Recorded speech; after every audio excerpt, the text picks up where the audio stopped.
Kanina pa ako nagtitimpi, Sabina. Pinipilit kitang intindihin pero hindi ko talaga maintindihan. Let's just be honest with each other from now on. Kinuha nitong kamay niya pero mabilis din niyang nabawi. Don't ask me something you cannot give yourself. Lilipas din ang inis ko. Don't tell me I can't be honest. Siguro nga may mga bagay sa ating dalawa na hindi ko na ipapahayag sa tamang salita. Pero kaya ko maging tapat, Sabina. Really? Like you can tell me who did you meet few hours ago? Si Mr. San Antonio nga. Sinabi ko naman sa'yo kanina. Liar! Tinulak ni Sabina ang buong parsang katawan nito para umalis na sa likod ng pinto. Isang malalim na buntong hiningang pinakawalan ni Calvin bago muling sumagot. Okay, nagkita kami ni Sarina. Paraanin mo ko kung gusto mo pa akong makausap ng maayos bukas at sa mga susunod na araw. Hindi naman kasi katulad ng iniisip mo. I said let me go. Niyakap ni Calvin ang braso sa katawan niya ng buong higpit. Listen to me. I don't want to listen to you. I'm sorry. Iuwi mo na ako kung gusto mo makauwi ako ng maayos sa bahay ng mama ko. No, I won't let you go until you listen. Hindi ko kailangan ng paliwanag mo.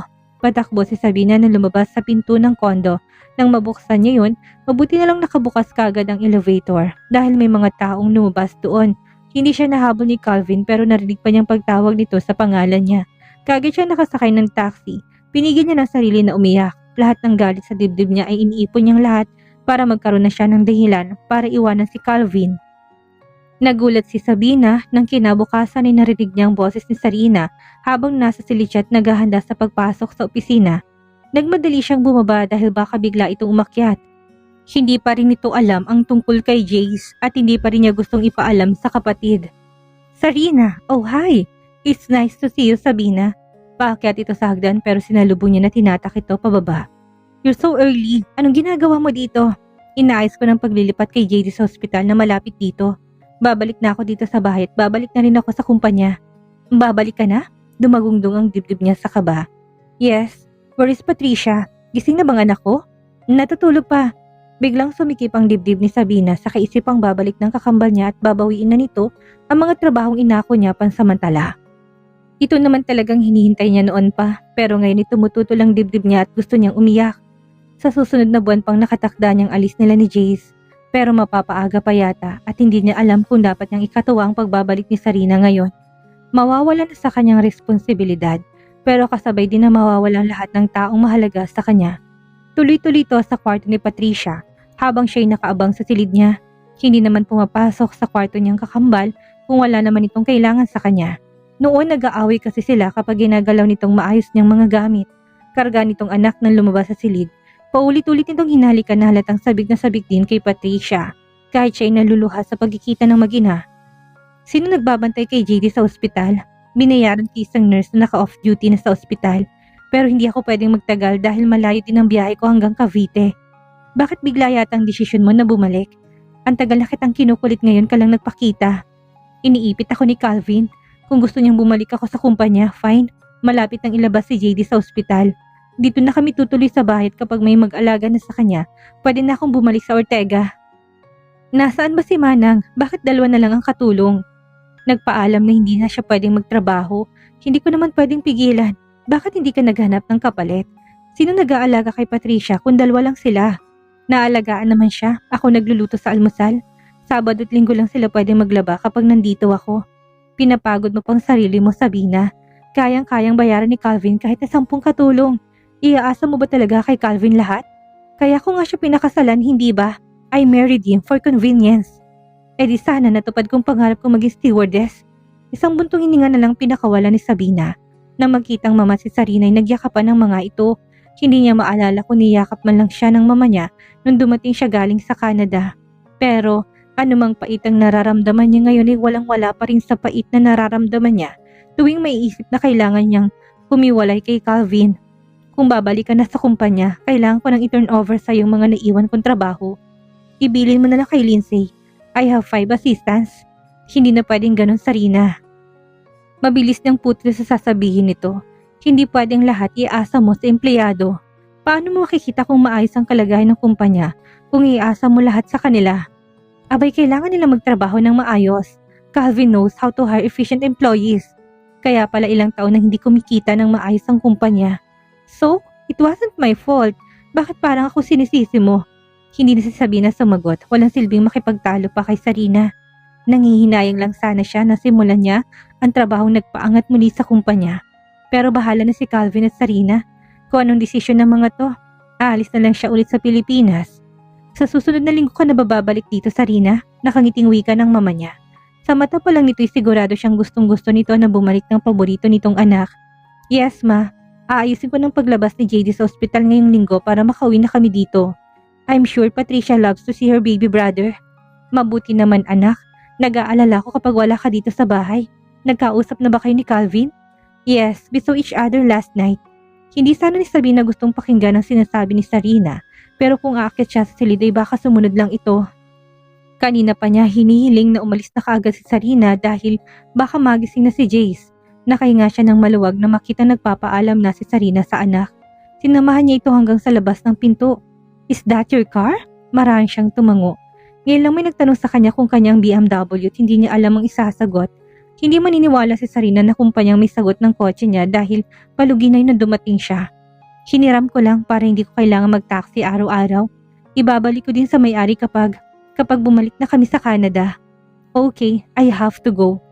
Umalik sa pisngi niya si Sarina bago sa mama niya. Sasabihin ko kay Calvin na maghanap ng kapalit ni Manang para hindi kayo aligaga dito sa bahay. Inihatid ni Sabina ng tanaw si Sarina hanggang sa makalayo ang kotse nito. Pagkatapos ay mabilis siyang umakyat para asikasuhin naman si Jace. Matapos niyang magayos ng sarili para pumasok sa opisina, tumingin siya sa salamin. Makapal na makeup ulit ang nilagay niya sa muka at mas maiksing paldang sinuot at mamaya gusto ulit niyang magpunta sa bar. Gusto niyang maglasing, gusto niyang umiyak, pero wala naman siyang mapapala kahit na magwala siya. 1 week. She has 1 week to rearrange everything. Sapat na yun para ibalik niya sa dati ang buhay nilang lahat. Ano yung suot mo? Tanong ni Calvin na makitang nakatube lang siya at kitang puso niya. May blazer naman siyang suot pero nakasampay lang yon sa balikat. Kung sakaling nahulog yon ay lalong lalantad ang sexy niyang pananamit. Why? Si Sarina lang bang may karapatan na magsuot nito? Isang matamis na ngiti ang pinakawalan niya kahit na puno ng inis ang dibdib niya. Why are we talking about Sarina again? Tinukod ni Calvin ang dalawang kamay sa desk niya nang umupo siya sa swivel chair. Why? Because she's coming back. Sinalubong niya mga mata ni Calvin. Coming back? Babalik na siya sa bahay at babalik na siya dito sa kumpanya. Sino may sabi sa'yo? Nasa bahay siya kanina. What is she doing in your house? Wala sa usapan namin yun at lalong wala sa usapan namin na babalik siya dito. Hindi yun ang sinabi niya. Usapan niyo na daw yun at she's lying. Kakausapin ko ulit siya para, really? Oh well, you know how Sarina is. May sarili siyang desisyon. At dahil babalik na siya dito, kailangan ko nang i-turn over. You are not leaving this company, Sabina. At plano mo pa kaming pagsabaying dalawa? Enough, Calvin. Kinuha ni Sabina ang telepono at sinabihan ng isang empleyado na pumasok sa opisina niya. Let's have lunch outside. I don't feel like going out. Marami akong trabaho. Dinner? Then we'll go straight to Oasis. Ang tinutukoy nito yung pangalan ng kondo. May meeting kami ng marketing mamayang alas 5. Tutuloy kami sa Sun Club pagkatapos at hindi ko alam kung anong oras ako makakauwi. Wait, umikot to sa upuan niya pero biglang bumukas ang pinto kaya napaayos ito ulit ng tayo. Have a seat, girlie.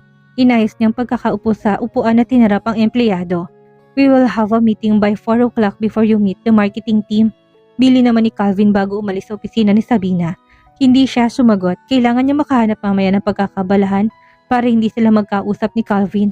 Mukhang sinagot naman ng Diyos ang panalangin niya. Alas 12 ay dumating si Harvey at siyang hinanap. Gustuin man ni Calvin na sumama sa meeting ay nilak ni Sabina ang pinto. Nagbiling siya kay Lindsay na hindi siya tatanggap ng anumang tawag kahit pa si Calvin yon. Magandang simula ng bago nating partnership, Sabina. And I am glad na maganda rin ang nasimula nating pagkakaibigan. You know, we value our personal relationship first. Sana nga hindi niya bawiin ang kontratang napirmahan na natin, Harvey. Hindi na Sabina alam kung paano ipapaliwanag na hindi na siya mahawak na account nito dahil babalik na sila ni Jay sa Canada. Malaking bagay ang pagbabalik niyo sa Ortega Shipping Line. Marami naman ang nagsabi na malaki ng pinagbago ni Calvin ngayon. Wala naman ako nakikitang dahilan para bawiin ang partnership natin. In fact, I also have a business proposal for Mr. Ortega. That is why I am here. Magtatayo kami ng ibang kumpanya na kapareho ng linya ng TNS. Ortega Shipping pa rin ang gusto naming magparating ng mga produkto dito sa Pilipinas. Umaasa kaming parehong presyong makukuha namin kahit hindi pa ganun kadalas sa magiging transaksyon natin sa unang taon. I don't see any reason why Ortega Shipping Line would decline your request. Kaya ba natin ma-finalize ang usapan ngayong linggo? Gusto ni Sabina na masigurong makuha nilang bagong account ng TNS bago siya umalis. Gusto niyang mag-iwan ng magandang imahe kahit man lang kay Darius Ortega. Kay Calvin ay wala siyang pakialam dahil wala namang mahalaga dito kung hindi si Sarina. Of course, kung gusto mo dumaan ka sa opisina bukas para mapag-usapan natin ang magiging kontrata ng TNJ at Ortega Shipping. Bukas? Okay, or shall we have a coffee meeting now? Suggestion niya. Gusto niyang maging abala sa 6 na araw na ilalagi niya sa Pilipinas.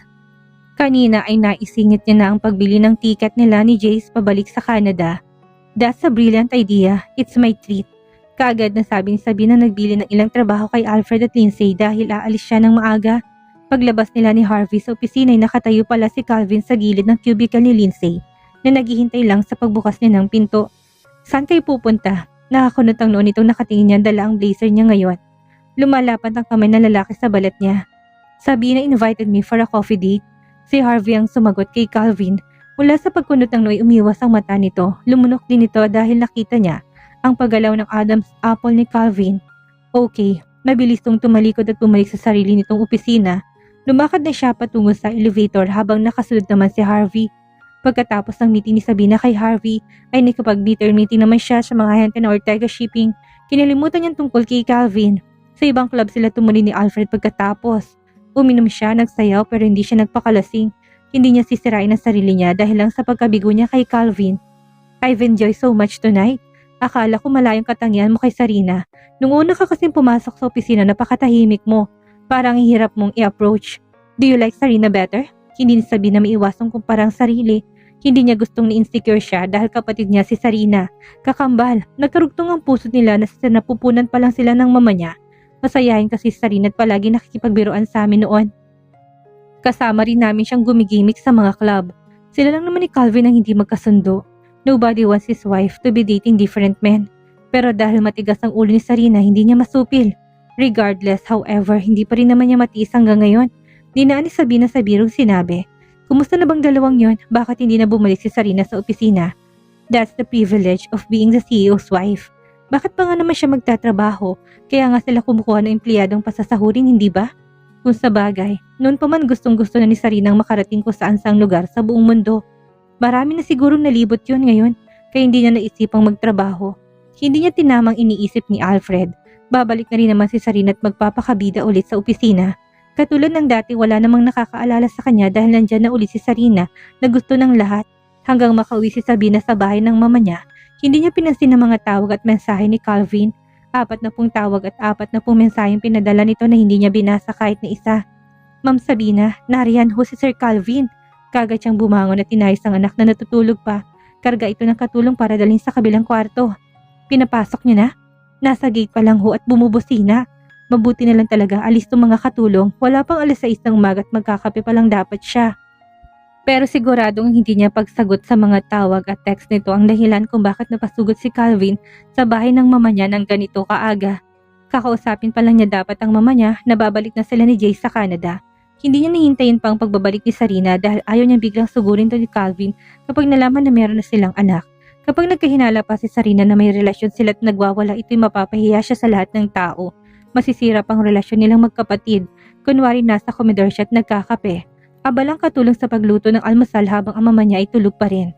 Pagpasok pa lang ni Calvin sa sali, dumagungdong ng dibdib ni Sabina sa kaba. Gayon pa man ay pilit niyang kinakalma ang sarili. Wala naman siyang dapat ipaliwanag dito. Tuloy-tuloy si Calvin sa komedor nang makita siya doon. "Let's talk, young lady." "Papasok ko na maaga sa opisina. Doon tayo mag-usap." Naintindihan naman ni Calvin ang ibig niyang sabihin. Hindi pwedeng may makarinig sa pag-uusapan nila. "Ang mama mo." "Gusto ko rin siyang kausapin," tanong ni Calvin. "Probably still sleeping. Gusto mo pala siyang makausap. Bakit ganito ka kaaga nagpunta dito?" "I wonder why you're asking why I came early." Sa sarkastikong ngiti ang pinakawalan ni Calvin. "Marami kang dapat ipaliwanag sa opisina mamaya. Kung ibang tao ka lang, pinagtawanan na kita ng suspension." "Oh, what grounds?" "Insubordination. Lahat ng pinagbabawal ko, sinusuway mong lahat. Kailangan ko bang magpaliwanag dahil lumabas ako kasama ng isang kliyente? Don't I have a privilege of what Sarina has? Para naman sa kumpanyang ginawa ko ah." "Sarina again." Mainis na sabi ni Calvin. Maligo ka na at isasabay na kita sa opisina. Kakausapin ko lang si mama pagkatapos aalis na tayo. I can go there on my own. Huwag mo ako subukan ngayon, Sabina.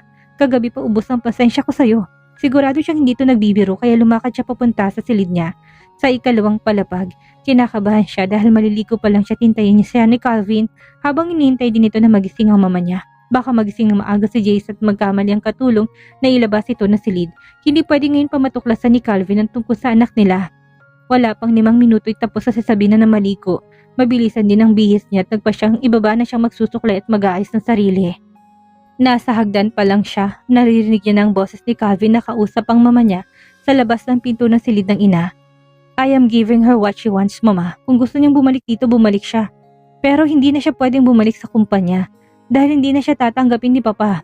Hindi ko masyadong nakausap si Sarina kahapon nang dumalaw dito. Hamot kakausapin ko. She can't just do what she wants without asking permission from me. Kapag tinatawagan ko siya, ayaw niyang sumagot. Yung abogado niyang kinakausap ko, habol siya ng habol. Magulong isip ni Sarina. Kapag bumalik na siya dito sa bahay, mas makakausap ko siya ng maayos. Nakikinig naman ng batang yun sa akin, Calvin.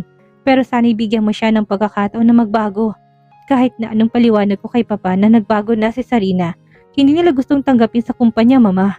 Why does she need to work anyway? May mga anak siyang nangangailangan ng kalinga niya. Mas kailangan siya dito ng mga bata. Tinalikuran na ni Calvin ang mama niya kaya't nakita siya nitong nasa hagdan. Let's go, I still have a meeting at 9 o'clock. Wika ni Calvin sa kanya na tuloy-tuloy nang lumakad palabas ng bahay. Mabilis namang si Sabina nagpaalam sa mama niya. At dito na po nagtatapos ang kabanata ng ating kwento at sana'y muli niyo po akong samahan sa mga susunod pang kabanata. Maraming salamat po at keep safe everyone.